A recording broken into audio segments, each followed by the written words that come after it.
Evening. It is Tuesday, July 28th at 6:30. The City Council reserves the right to adjourn into executive session at any time during the course of this meeting and to discuss any of the matters listed below as authorized by Texas Government Code Sections 551.071, .072, .073, .074, .076, and 551.086. The City Council reserves the right to reconvene, recess, or realign the regular session, executive session, or order of business at any time prior to adjournment. All matters listed below shall be eligible for both discussion and action unless otherwise specifically noted. We have a quorum in chambers tonight. Councilmember Jackson is joining us virtually. Councilmember Peterson is not going to be with us tonight, and I think there'll be some discussion about that later on. So it is 6:30, and I am calling us to order. If you are in the audience, if you would please stand, we'll say the pledge to both flags.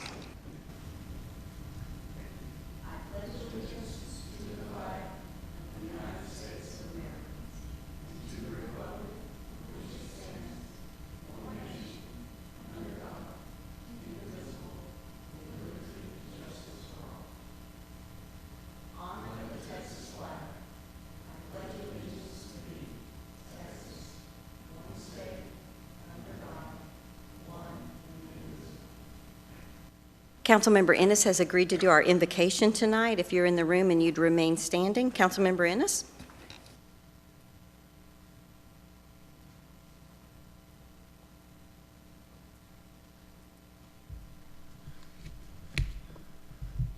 Let us pray. God of justice and mercy, we thank you for the gift of life and the opportunity to serve the people of our dear city. Help us to act with character and conviction. Help us to listen with understanding and goodwill. Help us to speak with charity and restraint. Give us a spirit of service. Remind us that we are stewards of your authority. Guide us to be the leaders your people need. Help us to see the humanity and dignity of those who disagree with us and to treat all persons, no matter how weak or poor, black, brown, or white, with the reverence your creation deserves. And finally, Father, renew us with the strength of your presence and the joy of helping to build a community worthy of the human person. We ask this as your sons and daughters, confident in your goodness and love. Amen. Amen. You may be seated. Councilmember Ennis, thank you so much. You always do a wonderful job, and I appreciate you agreeing to do that.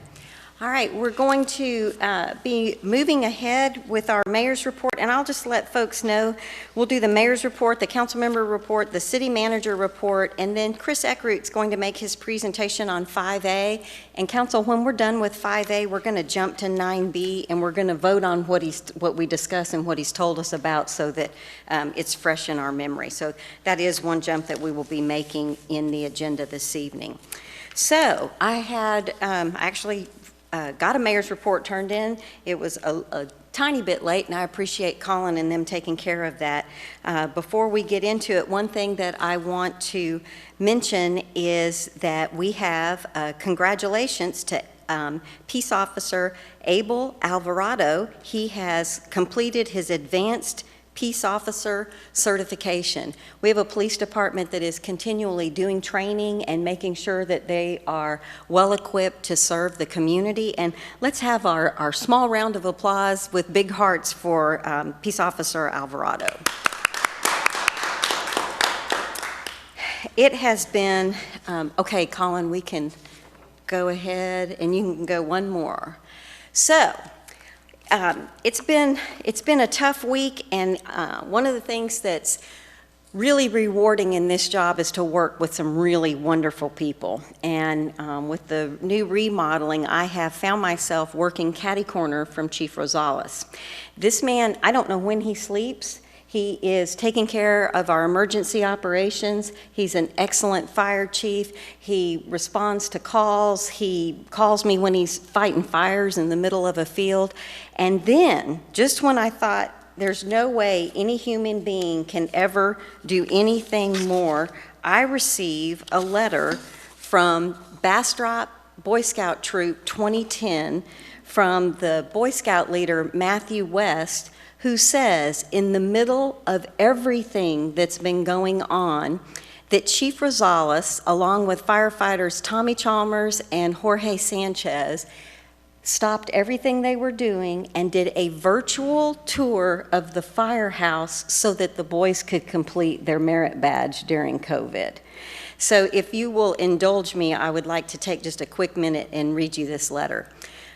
Dear Mayor Schrader, I would like to thank Bastrop Fire Chief Andres Rosales, along with firefighters Tommy Chalmers and Jorge Sanchez. During mid-May, several boys from Boy Scout Troop 2010 began working on their fire safety merit badge. One of the main requirements involved a visit to the fire station, as well as learning about firefighter equipment used by the city. Due to COVID-19 restrictions, we were not able to conduct an on-site visit. I approached Chief Rosales about the possibility of conducting a virtual tour and online questions and answer sessions for the scouts without hesitation, because that is the only way Chief Rosales does anything. Without hesitation, with the help of firefighter Chalmers and Sanchez, we were able to assist the scouts in completing a large portion of their fire safety merit badge requirement. During this time, I know Chief Rosales was assigned to the Emergency Operations Center, putting in long hours and spending time away from his family to help the citizens. It is this devotion to the community that makes the City of Bastrop employees some of the best in the state. Let's have a round of applause.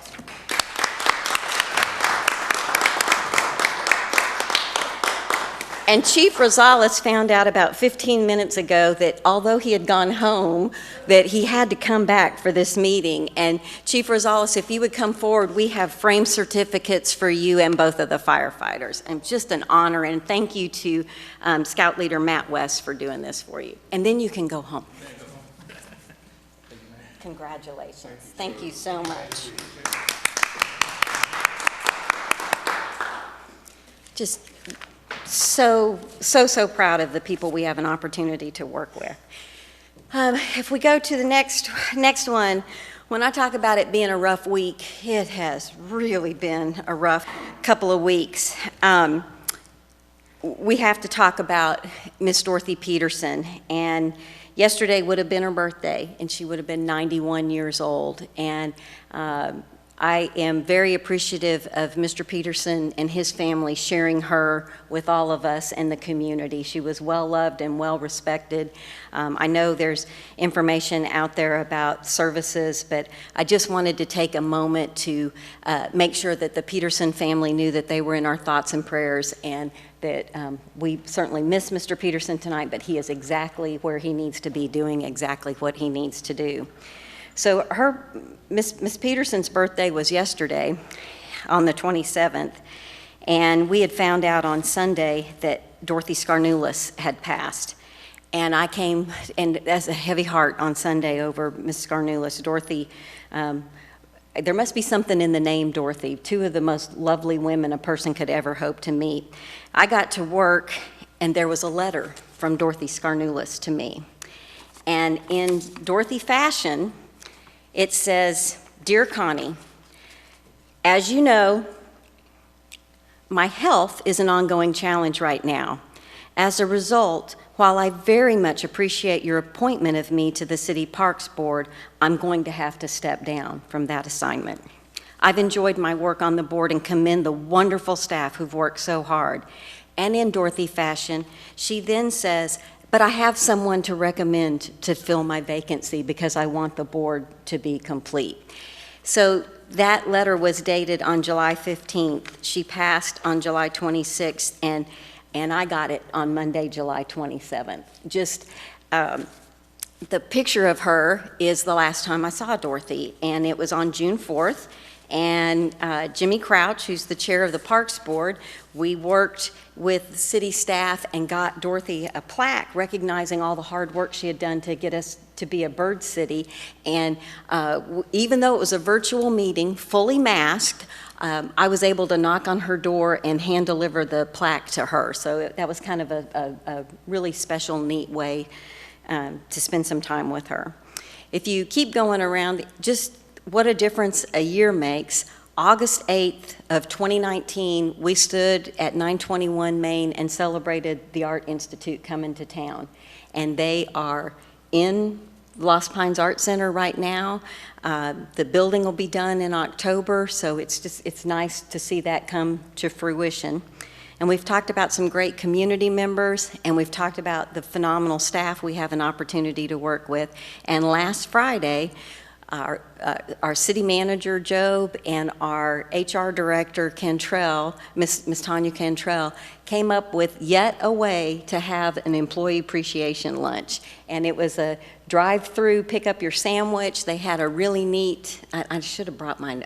They had a neat, what do you call, tumbler, right? Mug tumbler that said that how much we appreciated their dedication to their work. And we had a great time on Friday. It was really a good way to work around. And I just want to thank Mr. Job and staff. You've just done an outstanding job as our interim and acting city manager. Let's have a round of applause for Mr. Job. Thank you, thank you, thank you.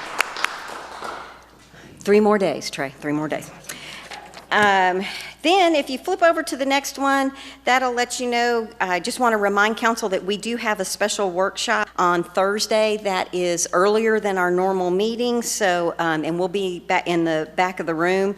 One of the things that I saw today, I've seen 2 different reports that the cities of the United States will lose $1.45 trillion in the calendar year of 2020, and the National League of Cities estimates that cities will lose $360 billion over the next 3 years. So, council, we've got some work ahead of us with the budget workshops that are coming up. Then on the next page, you'll see some of the things that are upcoming in city meetings, and one of the main ones that we're all anxiously looking forward to, and that is that our new city manager, Paul Hoffman, will be joining us on Monday, August 3rd. Then we can quit chanting August 3rd, August, because it'll have happened. We have a special council meeting on August 4th, and council, I also want to bring to your attention that our next council meeting is August 11th, and we have a joint meeting with the Visit Bastrop Board, and that is August 13th. For the public, if you are interested in serving on one of our boards, please take time to fill out your application. We will be moving forward with making those appointments. If you are currently serving on a board and you would like to continue to serve, please complete the application. That's the end of my mayor's report. I'll let Mayor Pro Tem Nelson cover census. So with that, we'll move on to council members' report. Mayor Pro Tem Nelson. Thank you, Madam Mayor. I want to echo your comments and sentiments relative to Ms. Peterson and Ms. Scornutis. What a loss. The only thing I want to say on the chamber, it's still the self-reporting, and it's going to go on through October, and we would encourage everyone to encourage their friends and neighbors to self-report on the census. Census has a dramatic impact on monies and programs that come to our community and serve our citizens. So please, please participate. Sorry, Councilmember Ennis. Thank you, Mayor.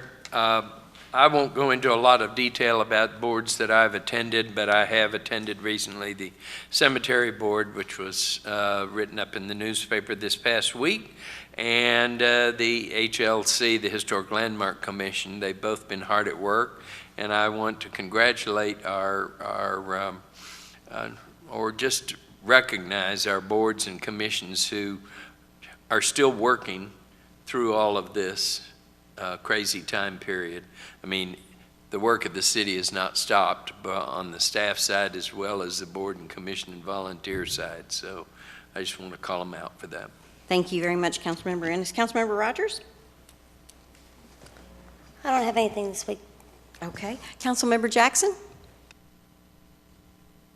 I just want to echo the my condolences to the Peterson family. I've known Miss Dorothy since I was a child, and always really respected her and loved her and worked with her on many projects. And to Ed, and for the loss of Ms. Cornelius, whom I worked with on the Parks Board and other projects. And I just want to say it was a tremendous loss this week for us in Bastrop. And I don't really want to talk about much else because I'm still feeling that loss. So thank you. Thank you, Councilmember Jackson. City Manager. Thank you, Mayor and Council. It'll be pretty short. I know this is a small, quick meeting, hopefully. I just wanted to mention that the traffic counters did go back down. We had the traffic study there on Wilson Street. The traffic counters have been picked up. We are actually doing some counts now, and I'll get that information back to you at the next council meeting of where we landed. We did advertise all the jobs. Just wanted to thank everybody again for the unanimous vote to advertise the positions. Those have been done. MyGov had a small hiccup with the location services. This is some fancy GIS mapping stuff. I can't explain other than saying it's fancy GIS mapping stuff. But the bottom line, the problem has been resolved. Now there's 75 different cases in there, and it is online, and we're moving forward. So we have started implementing the software. The next phase, if you recall, will be the work orders and the request manager. So we're just a couple weeks out, and we'll keep you updated on those as well. And lastly, because we haven't had a monthly development update since June, I thought we'd quickly go through the numbers on that, and then I'll be finished. So as you can see, from June to July, sorry, Colin, I jumped ahead. One more.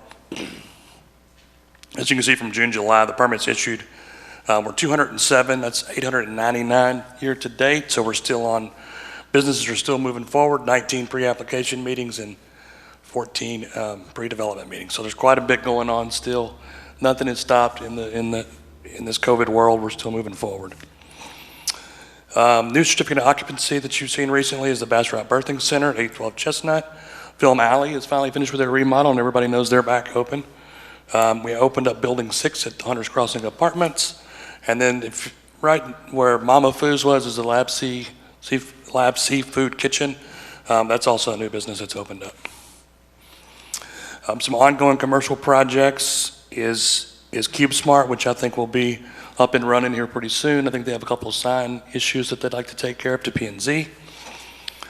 921 Main Street, which we've discussed. Here's a nice picture of the front. Sorry, Colin, I'm going way too fast. For the, I'll start saying click out loud so you'll know where we're going. So 921 Main is coming along, like you said, we'll be finished in October. Click.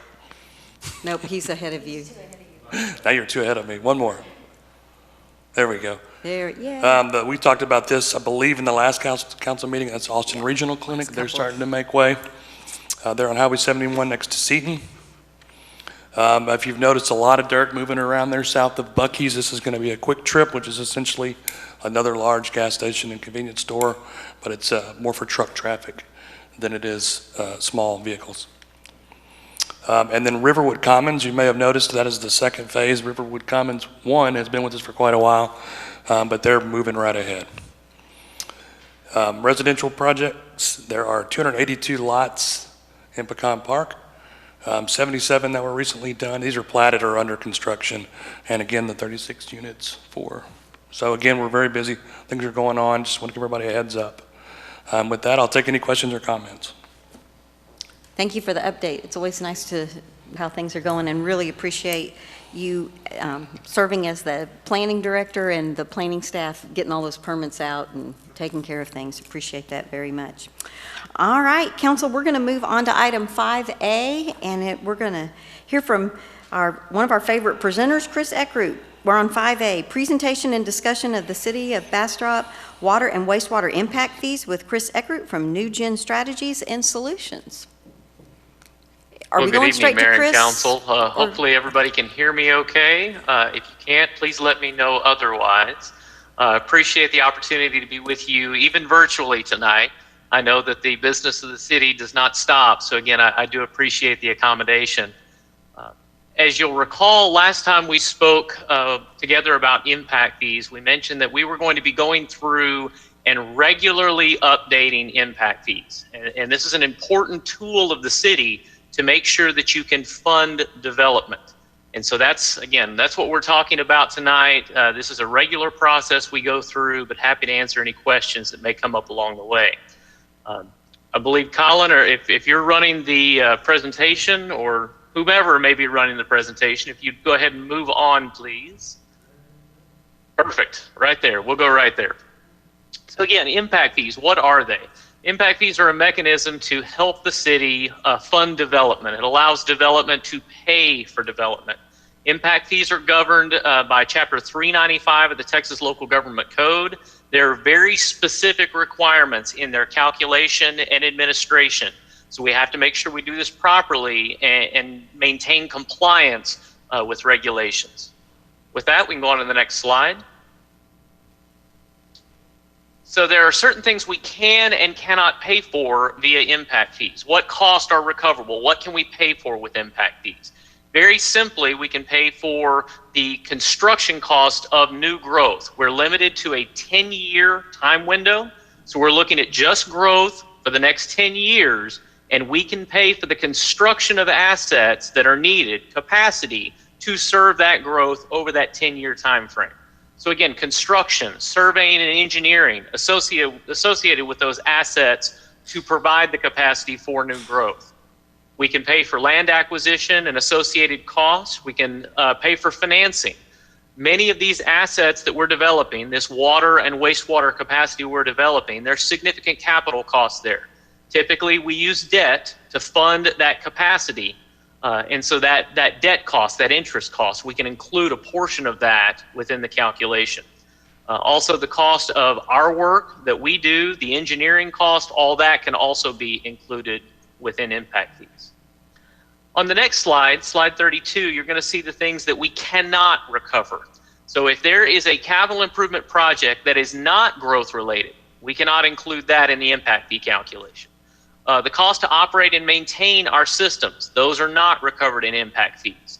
Any capacity that we need associated with existing deficiencies, if we have existing customers that we cannot serve, we cannot include that cost in impact fees. Any of the administrative cost of the city, that also cannot be included.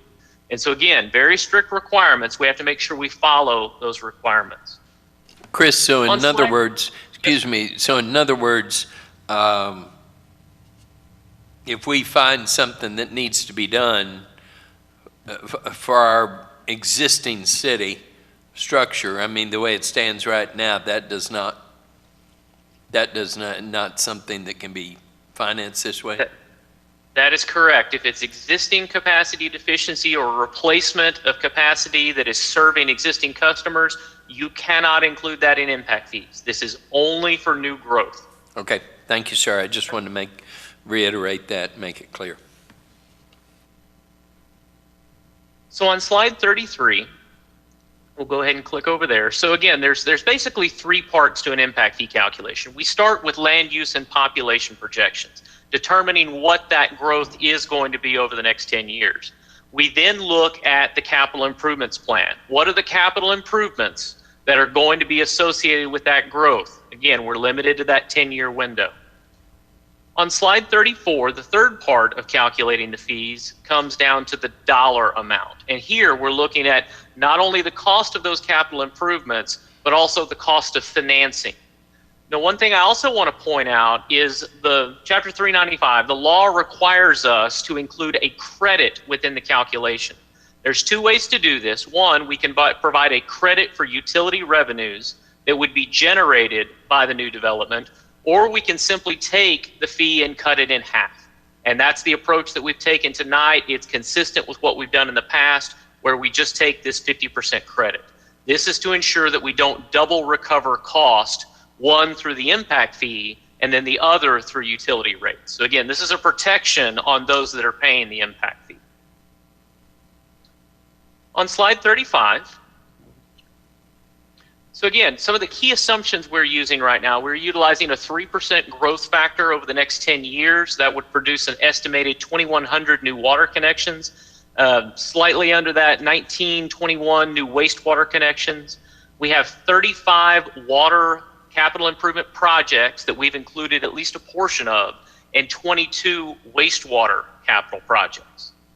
And on slide 36, you're going to see a summary of the water impact Vcip. So of those projects that we're looking at, the total cost of that is $60.27 million. However, as I said before, we're limited to that 10-year window, and we're just limited to that capacity. So we take a portion of that cost. After you go through that effort, then the impact fee eligible cost is $15.5 million. This is very, very important. I want to make sure the council understands this. Any dollar that you do not recover in impact fees, that you still need to fund your system, that has to come from user rates. That's got to come from water and wastewater rates. And so again, impact fees are not the end-all be-all. They're not going to get you every dollar you need to fund your system, because again, we have to comply with the law. So while we need a little over 60 million, we're only recovering here in the impact fee on the water side 15.57. So I want to be very clear on that. The next slide, slide 37. So this is our calculation that we go through. Again, we take that $15.57 million. I do want to point out the difference from last year. Last time we were with you and we ran this impact fee calculation, we were estimating that the impact fee eligible cost was $7.8 million. That's gone up substantially year over year because the project costs have gone up. The longer these are delayed, the longer we wait to bid, costs are simply going to go up. And that's what we've seen on the water side. So we take our recoverable cost, we then add our interest cost, our financing costs associated with those dollars. But we do also look at the time value of money, and we look at interest earnings. So as these dollars sit in the bank, in some ways they will earn interest. So we provide a credit against that. If there's an existing fund balance, we also credit that into the calculation as well. So after you take all of those positives and negatives, we come up with $17.2 million. When you divide that by the units over the planning period, you come up with a maximum fee of $82.18, a little over $8,200. However, we still have our credit to go, so we have to cut that in half. That puts the impact fee that we're recommending at this time for water to be $4,109. Last year, again, we adopted $1,785. That's an increase of $2,324. So again, $4,109, that's the impact fee that we've calculated. That is the maximum amount that the council could adopt this evening. Any questions on the water impact fee side? I do. The service units added during the planning period, so from 2019 to 2020, basically, we have already recognized 246 units. So that's a net number. We're recognizing one more year of units, but then also recognizing 1 year that has dropped off. So it's a net number as you look at it there. But yes, we're already recognizing some of that growth. Okay, thank you. Appreciate it.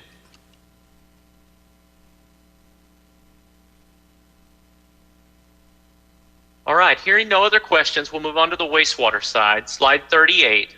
These slides are set up very similar to what we looked at on the water side. On the wastewater side, our total project need is $42.8 million.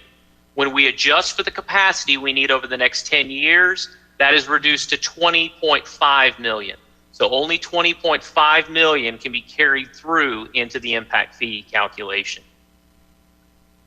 On slide 39, we take that $20,542,000, we add our financing cost, we deduct our interest earnings, we deduct our existing fund balance. That takes that $20.5 million to $23.7 million. We then divide by our service units, which is a fee of $12,345, but then we also recognize our credit. We take half of that.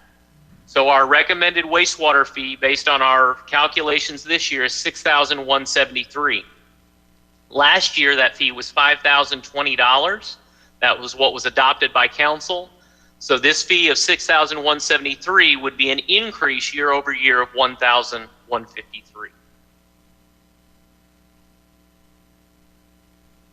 So on slide 40, just to recap again, we're recommending $4,109 in the water impact fee, $6,173 in the wastewater impact fee, and as you'll see in the ordinance, these are the fees for a 3/4 inch meter. These would escalate based on the size of the meter. And the reason we do that is we're looking at the capacity of those meters and what type of demand those meters can place on the system. We use factors published by the American Water Works Association to make those escalations. On slide 41, I've shared this slide with you before, and I'm pretty sure I've used this exact same language before, but I'm going to do it again. This is a comparison of impact fees with other communities. This is not necessarily an apples to apples comparison. Every city is different in how they finance their capital improvements. They're different in where they are in the development timeline. Right now, the city of Bastrop is experiencing significant growth, and you have significant capital needs. That ultimately drives up your impact fee. That's why you can see you fall where you do fall on this list. But one thing I do want to point out, and this is something that your Capital Improvements Advisory Committee, we discussed at their meeting, and they actually brought this to my attention, which I thought was a fantastic piece of information. I want to point out that very top line, what we're calling outside city service. If you were a customer outside the city of Bastrop right now and you wanted water service, likely you're going to fall within Aqua Water Supply Corporation's service area. To get service from them, the initial fee is $4,500. So if we are truly being comparable to a customer in the area, that would compare with your impact fee of $4,109 that we're recommending. On the wastewater side, if you are outside the city, then you do not have a centralized sewer collection alternative. You would be putting in a septic system. And one of your SEAC members went and looked at the cost of septic systems, and based on her research, she found that a cost of installation of a septic system right now would be $7,800. That compares with your recommended wastewater impact fee of $6,173. So again, if you're outside the city looking at water service from a water supply corporation and installing a septic system, your total cost would more closely approximate $12,300. While our recommendations tonight on the water and wastewater impact fee put the total combined fee at $10,282. So again, I do want to bring that to your attention. I feel that's probably the most comparable factor to look at here. Again, other communities are less, but they are in a different place on the development timeline. Thank you, Mr. Eckert. An excellent job, as always. I watched the Planning and Zoning meeting as well, and I was a special shout out to Dawn Cana, who serves as our impact fee consultant on that board. She had fantastic information. It was great to hear from her.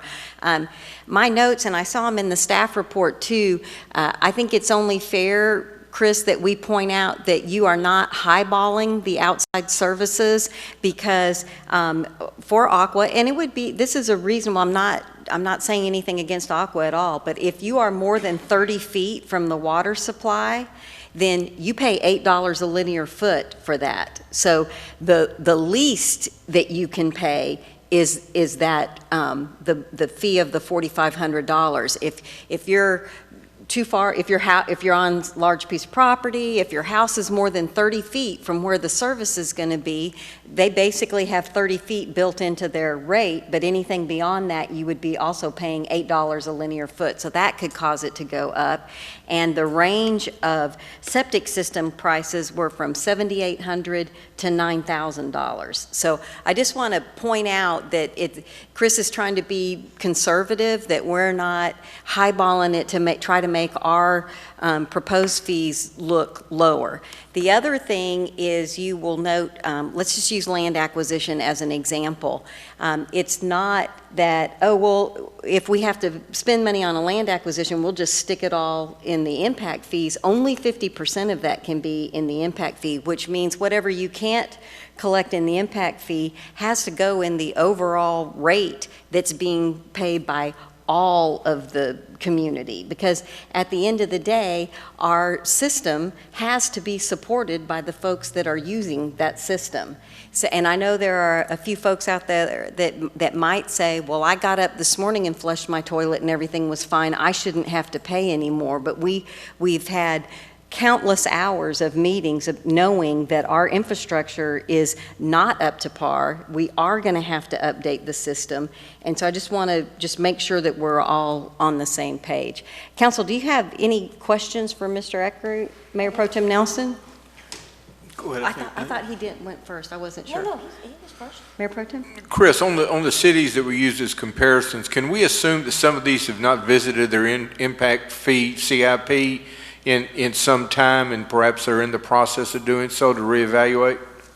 So the law requires that you look at this every 5 years, but just because you look at it doesn't mean you have to make a change. So it's possible some of these cities are in year 3, year 4, even year 5 of their fee, and they haven't looked at it. Unfortunately, I don't have all of that comparable information, but I think it is valid to say that some cities may not have that, may not have looked at it recently. Is that it? Councilmember Rogers? Yeah, my question is a little closer to Mayor Pro Tem's question. When you said we're higher because we were at a different stage of construction than some of the other cities, does that mean that later it could go up or down because we're at a different stage of construction? The way I would say it is you're at a different stage of development, meaning you have some significant needs at the moment, and you have a significant amount of growth that's coming. Some of those other cities may have already surpassed their peak growth. At the same time, they may not have as much capital need as you do as far as new capacity. So it really depends on where you are within the growth timeline and the capacity needed. So I would say you're kind of at the top of a wave. And so in the future, as the capacity is not needed, as those dollars go down, then yes, the impact fees will come down at that time. Oh, thank you. Thank you, Councilmember Rogers. Great question. Councilmember Ennis?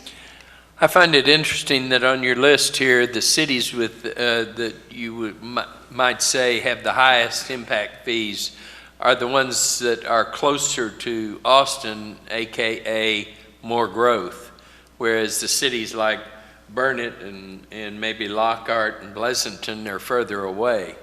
Can you draw a conclusion, that same conclusion? Correlation does not prove causation, I will say that. A little bit of my degree coming out there. But I think that is a valid element to draw from the data. We have assisted some other entities on this list that lie at the lower side of the comparison, and in some cases, they simply haven't had a need to go in and really update their project cost information within recent years. And so back to the earlier question of who hasn't looked at this in a while, there are some cities that are towards the bottom part of this list that simply haven't updated in a while. Thank you. My next question is if someone wants to build a home in the city existing, it's not a development, would this impact fee apply to them? If it's a new service. If it's a new service. Correct. So if it's a lot that had a service and somebody's going to tear a house down, just for an example, and there's already a connection, then they wouldn't pay the impact fee because they would be taking over that service. But if we have to connect another user, then everybody pays the same impact fee. Okay, thank you. And just to expand on that, unless you were platted in a different time, if that makes any sense. So if you had a lot that was platted in 1986, for example, you would pay the 1986 fee. I see. That's why there used to be a rush to get plats approved, because it would lock in their Correct. impact fee. I got you. Thank you. What Mr. Job's pointing out to all of the lawyers that might be listening, we will be following the law and upholding any contracts that we've signed. Mayor Pro Tem Nelson? Chris, just a little clarification. We were talking about a 10-year construction plan, that you can't go beyond that 10 years. However, a change in dynamics creates a situation where you have to revisit the impact fees, and you have to advance that 10-year block by a year or 2 or 3. That's allowable, correct? Yes, sir. Yes, sir. So the law says you have to look at this every 5 years. It doesn't prevent you from looking at it more often. The reason that the city council beginning last year said we want to look at this often is because prices are changing and your needs are changing. And so that's why the desire is to come in and look at this on an annual basis, make sure we're staying on top of it. Because again, every dollar that you can legally collect through impact fees that you don't collect ultimately impacts your existing ratepayers. Thank you, sir. And Councilmember Rogers, I think that was also your point, to look at it often so that we make sure we're using the best data to set that number. So once the plant, maybe we won't have so much capital, but it would just be the interest on the we just want to make sure that we're always setting the most accurate fee that we can. And there should be a point, as Chris said, that we come off the top of the wave, that eventually those impact fees will come down appropriately per the calculations. The only other thing that I want to point out to council is that the impact fees were unanimously approved by planning and zoning. Just want to make sure, point that out to you from the staff report. Does he have a question? Councilmember Jackson, do you have any questions? All right. Thank you very much for the presentation. As promised, Colin, we're going to jump over to 9B. That's on page 3. And that is hold public hearing and consider action to approve the first reading of ordinance number 2020-21 of the City of Bastrop, Texas, updating and amending Bastrop Code of Ordinances, Chapter 13, Article 13.12, entitled Impact Fees, updating the land use assumptions, capital improvement plan, and amending impact fees for water and wastewater utilities as attached in Exhibits A through E, providing for findings of fact, enactment, enforcement, a repeal or inseverability, establishing an effective date, proper notice in meeting, and move to include on the August 11th, 2020 consent agenda for a second reading. Council, any questions before we open the public hearing? I would like to tell Chris that I think that was a magnificent job. I love his presentations because they're easy to understand. You upheld our expectations, Mr. Eckroot. We always enjoy your presentations. All right, I'm officially opening the public hearing. Madam Secretary, do we have anyone signed up to speak at the public hearing? No, Mayor. I'm officially closing the public hearing, and I'm happy to entertain a motion. Move to approve. I have a motion to approve from Councilmember Ennis. Second. And a second from Councilmember Rogers. Is there any further discussion? Madam Secretary, if you will call the roll. Councilmember Ennis. Yes. Councilmember Rogers. Yes. Councilmember Jackson. Yes. Mayor Pro Tem Nelson. Yes. Motion carries unanimously with a 4-0 vote. And with that, Mr. Eckroot, enjoy the rest of your evening. Thank you so much for your time. We will be moving on to staff and board reports. Item 6A, receive presentation on the quarterly investment report for the period ending June 30th, 2020. Ms. Waldron.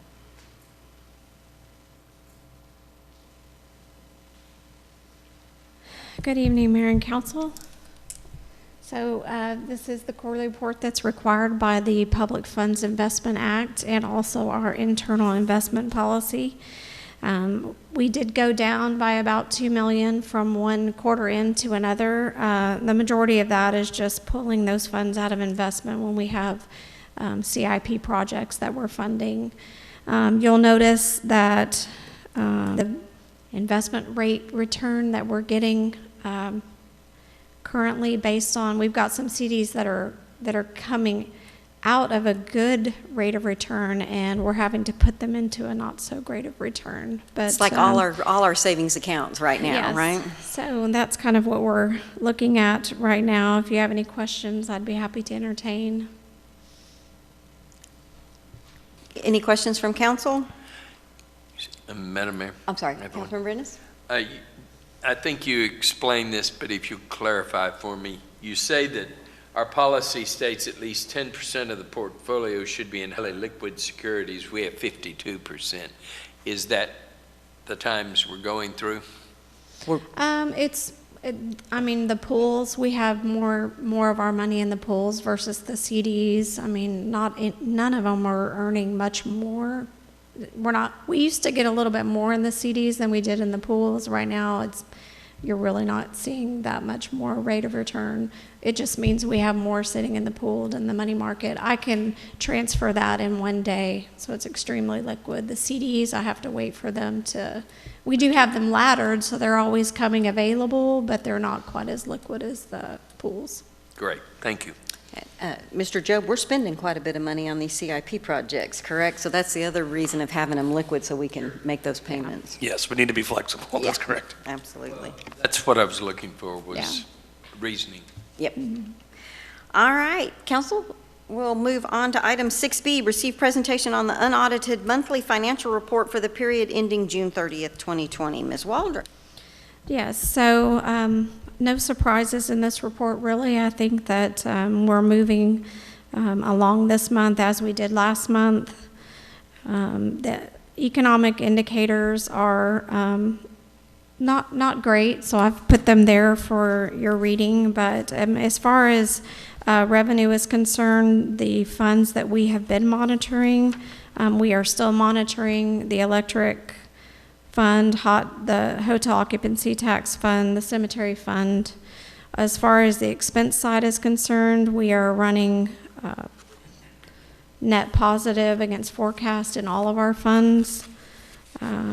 General fund is about 10% net positive, and sales tax is it's still in the positive, and it's about net neutral to forecast, so we're still seeing a little bit of a positive, even considering the circumstances.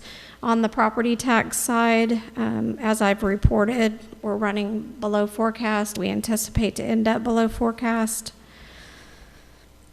On the water and wastewater department, they're a little bit over 9% net positive. Their revenues are also a little bit positive. We reported 23 new meters this month.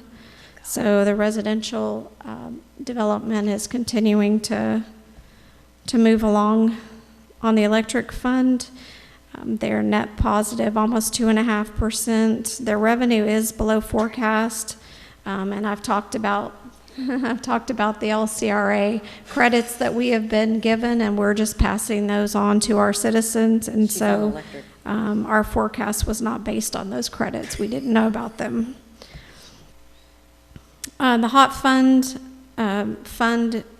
as a whole is negative, and the revenue, just looking at the hotel revenue, we're about 33% behind forecast. And I mean, I show on here year to date against last year was about $655,000 behind where we were last year.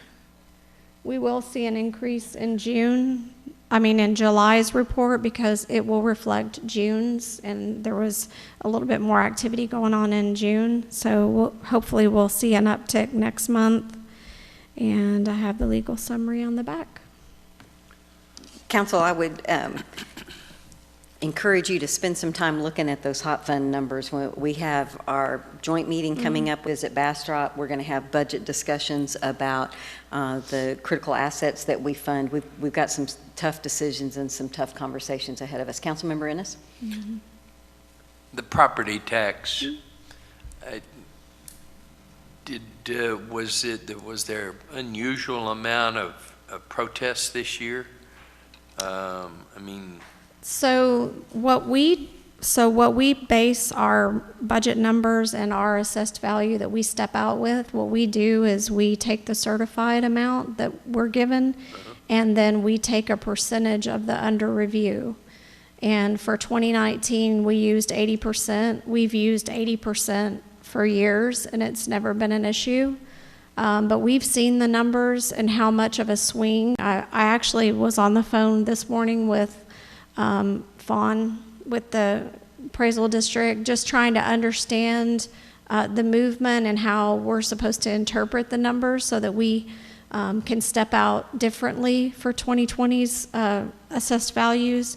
And she was explaining, I mean, there's just a lot of moving parts. There's a lot of properties that will go under an exemption during the year. So, you know, they may have been in one bucket for when we got the certified report, and now I'm getting the supplemental report, and they're in a different bucket. So it is a moving target. We used the number that had worked in the past and had never really been an issue, and it went down more than we anticipated. So, Well, I applaud you for your efforts. Most of our citizens, including probably those of us before we got on council, believed that they certified the roll and that was it. no, there's actually a lot of movement after the And certified there's a lot roll. of movement afterwards. That's Yeah. what I was getting at. Yeah, there really is. And Right. we're gonna talk about that quite a bit on Thursday night. Yeah, we are. But we used, like I said, 80%, and I think it ended up closer to 68%. Really? So that's why you see the difference. Thank you. Yes. Good job. Thank you very much, Ms. Waldron. Appreciate it. Okay, we're moving on to citizens' comments. I hope I can get through this. We have one citizen comment, and it is from Carrie Fossler, who lives at 1903 Main Street. And before I read this, I want to make sure that council understands that Carrie submitted this with Ed's permission. It is with profound heartache that the family and countless friends of Dorothy Skarnulis must say farewell after a far too short battle with cancer. She passed away peacefully with family members close on July 26, 2020, just 4 months after the diagnosis. She was a young and vibrant 73 years old. She and her husband, Ed, chose to retire in Bastrop in 2006, but Dorothy was not one for a rocking chair. Her boundless energy, enthusiasm, and vision led her to new roles in life, starting and serving several nonprofit organizations. She was instrumental in co-founding Keep Bastrop County Beautiful, an organization she chaired twice. She led the organization as it grew and developed county-wide recycling and environmental protection initiatives. Keep Bastrop County Beautiful was quickly recognized as a gold affiliate of the Keep Texas Beautiful initiative. Her efforts did not end there.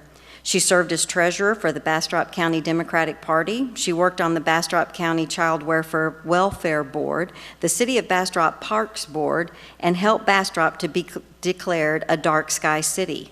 Recently, her work as the chair of the Bird City Texas Bastrop Coalition helped Bastrop become a certified Bird City Texas honoree, one of only 4 Texas cities to receive that designation. She was also newly invited to serve on the board of Bastrop County Cares. All while doing these and other volunteer activities, she earned a certification as a Texas Master Gardener. She was honored by the Chamber of Commerce as Bastrop's, Texas, as far as I'm concerned, Woman of the Year in 2013. Dorothy will be remembered by all as a loving and generous soul. She brought out the best in those who were fortunate enough to be in her orbit.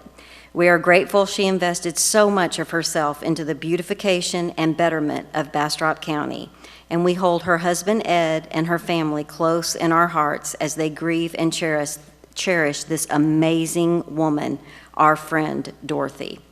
It's important. I mentioned to you guys that Dorothy had written me a letter. Carrie Fossler is who she would like to have replace her on the Parks Board. So I'm thinking that Carrie will be honored to do that, and you can look for that at on the next council agenda. So thank you, Carrie Fossler, and thank you, Ed, for giving Carrie permission to submit that tonight. That is the only citizen's comment that I have. Madam Secretary, do we have any other citizen comments? No, Mayor. All right, thank you. We are moving on to the consent agenda. Council, is there any item you would like to have pulled from the consent agenda? Madam Secretary, if you would please read the consent agenda. The consent agenda reads as follows.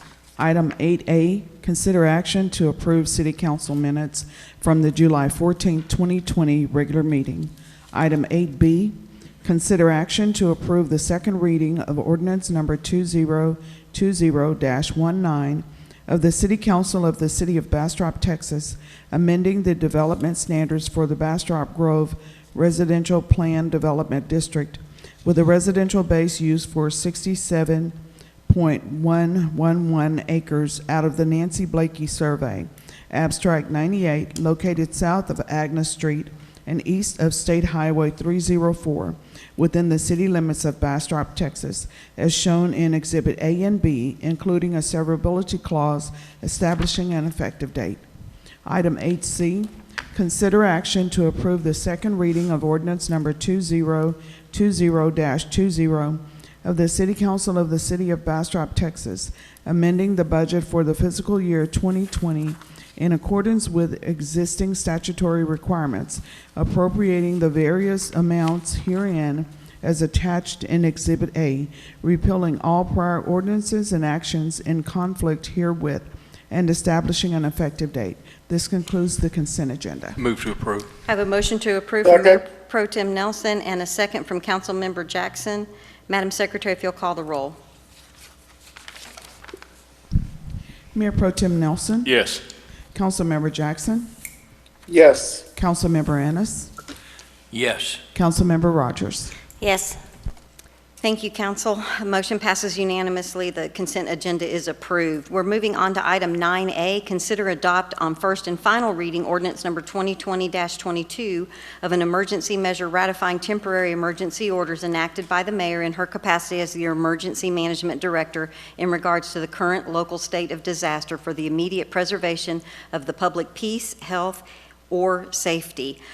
Council, I have not written any emergency orders since our last council meeting. I would like to give you a quick update, and I do have something I'd like us to consider. You may want to vote on it tonight, or we will talk about it. We are on day 135, and for some of us it feels like day 1035, but it is actually 135. One of the things that you will notice is that very recently the county changed the dashboard, and they are no longer reporting the zip code of the cases, the gender of the cases, or the age of the cases. And quite frankly, the information coming from DSHS, which is the Department of State Health Services, it's just an overwhelming amount of information, and it's coming in late, and it's coming in incomplete, and they got to where they didn't want to be reporting inaccurate data, and people were adding up the numbers of the zip codes and realizing, well, that's lower than the number of stated cases. Well, it was because they couldn't get the data. So it just became the easiest thing to do was to report what they had as the most accurate information. But no good deed goes unpunished. So what is currently being reported, if you look at that dashboard, you will see 4 boxes: current cases, active cases, recoveries, and deaths. Now, I'm a simple person, and in my mind, if it is a confirmed case, you are either no longer with us, you are recovered, or you are active. That, however, is not true. There are confirmed cases that if DSHS, dishes is the DSHS, if it's easier for me to say dishes, if they cannot confirm, like maybe, you moved, you tested and you've moved out of state, you've moved out of the county, and they can't confirm because they've lost contact information with you, they too want to report accurate data. They can't say that you're recovered because they don't know that for a fact. They're pretty sure you haven't passed. Those are a little easier to get the documentation on. But so right now, if you add up active, recovered, and death, you will see that you are short of the total confirmed cases. And there's a definition on DISH's board about active cases. Don't let the math make you crazy. It really, at the end of the day, is about wearing your mask, practicing social distancing, and keeping yourself and your family safe. But I did want to make that explanation. I also wanted to share with you, we talked about the number of calls that the call center got, and we thank you for helping me thank the volunteers that are manning the call center. They took 90 calls last week, and that brings the call total to over 2,000 calls that they have taken care of.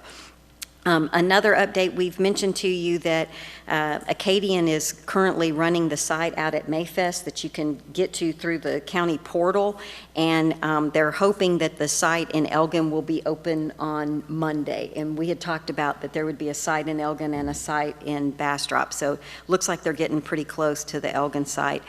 Total testing that's been done in Bastrop County is pushing pretty close to 4,000 people. So that's kind of an update on COVID. But one thing I would like us to consider, last time we talked about our phase opening, and we decided, Council, your recommendation was that we not put a date on phase 3, but that we just say it's just closed till further notice. Particularly, what I'd like to discuss is the convention center. And we talked about weddings and funerals, but more wedding receptions are, they've been found out as one of the ways that the virus is being spread. And we talked about at the last council meeting, alcohol, music, and family you haven't seen in a long time. Nothing about that encourages social distance and let me wear a mask and make good decisions. I was on a call. Everyone is well aware of the fact that Tesla has announced for Austin.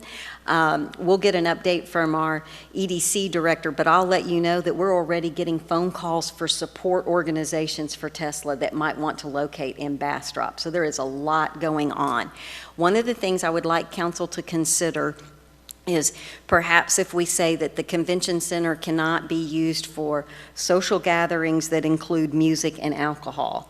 I'd like to give the city manager and the emergency manager the opportunity to review a safety process. And where I'm going with this is if you are doing training, so you can get a job and go to work for Tesla or one of their support organizations, or if you're trying to get your HVAC or your plumbing. I was on a workforce commission call where they, ACC and some other organizations are looking for a place where they can conduct classes. And if we have an empty convention center and someone's going to be sitting at a table by themselves getting a lecture so that they can get a certification so they can get a job, I'm thinking that's something that we should consider as long as they're being safe and that type of thing. So if council would be willing to encourage, if you would be willing to entertain something like that, I'd like to give some leeway.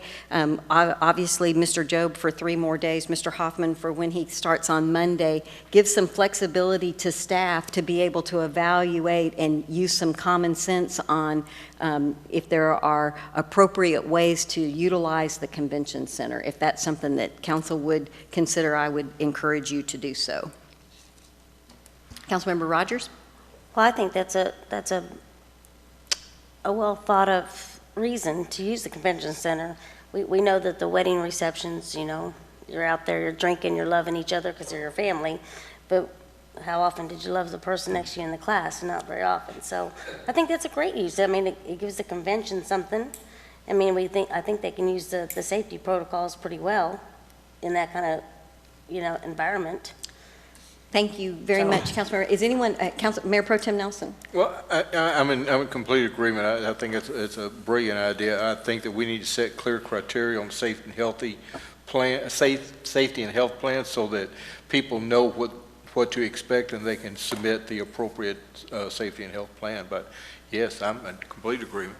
Councilmember Ennis? I think any proposal like this, proposals that come out of discussions need to also have your imprimatur on it, not just the city managers? I'm the emergency management director. Okay, well. Yeah, so we would run it by Andreas for safety, but I would work with the city manager, and thank you very much. I appreciate because we'll want to be looking at it from all sides, which I think was your point. Thank you very, very much. Councilmember Jackson, are you okay with that or have any issues? I was going to say I think it's an excellent suggestion because, in the current situation with jobs and the economy and all, also as well as safety, as long as social distancing and all of that is observed, I think it's an excellent proposal, and I have no problem with it.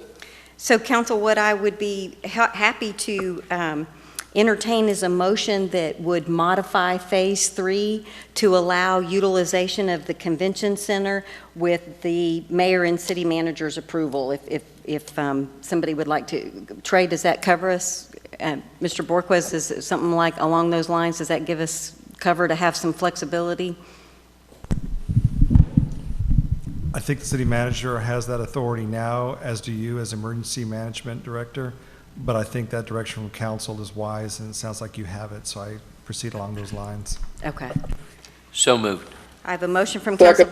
Councilmember Ennis and a second from Councilmember Jackson. Council, I will tell you that as we go from council meeting to council meeting, the city manager and I will report to you, okay, we've got a class coming up, or so that you'll know what the utilization of the convention center is. There were, particularly for the Tesla, there's some digital software-ish sort of stuff that they were saying they really need to be in person for the kids to be able to work on, kids, maybe me, working on the programming and stuff. So there's just some things that it's really difficult to do online. And so I very much appreciate the support. I have a motion and a second. Is there any further discussion? Madam Secretary, if you'll call the roll.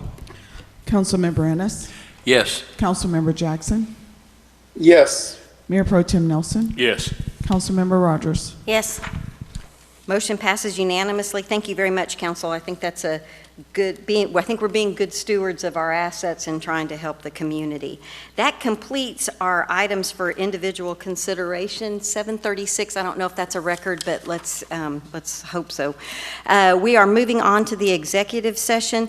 I'm going to read both of them. I'm not positive if we're going to be covering 10B, but I'm going to read them both in case it comes up in conversation. We will be going into executive session to discuss the following two items. 10A, City Council shall convene into closed executive session pursuant to Section 551.071 and 5.072 of the Texas Government Code to deliberate the acquisition of property associated with Fairview Cemetery. Item 10B, City Council shall convene into closed executive session pursuant to Texas Government Code Sections 551.071 and 551.072 to seek the advice of legal counsel and to deliberate upon the acquisition of real property interest associated with the construction of wastewater treatment plant number 3 at 385 State Highway 304, Unit B, Bastrop, Texas 78602, and its collection systems, including all related agreements, authorizations, easements, resolutions, and associated legal actions. It is 7:37, and we are in executive session. Ladies and gentlemen, it is 8:23 and we are out of executive session. We're moving on to item number 11, take any necessary or appropriate action on matters posted for consideration in closed executive session. Council? Madam Mayor, I'd like to make a motion that we authorize staff to make an offer on the property noted in item 10A. I have a motion from Councilmember Ennis and a second from Councilmember Rogers. Is there any further discussion? Madam Secretary, if you'll call the roll. Councilmember Ennis, Yes. Councilmember Rogers, Yes. Councilmember Jackson, Yes. Mayor Pro Tem Nelson. No. The motion passes 3-1. We are now at item 12. I'm really missing Mr. Peterson. Is there anyone who would like to do a motion to adjourn? Move to adjourn. It's 8:24. We are adjourned, and Scarnulis and Peterson family, you are in our hearts and prayers. Thank you very much, everyone. Please remain safe and have a good evening.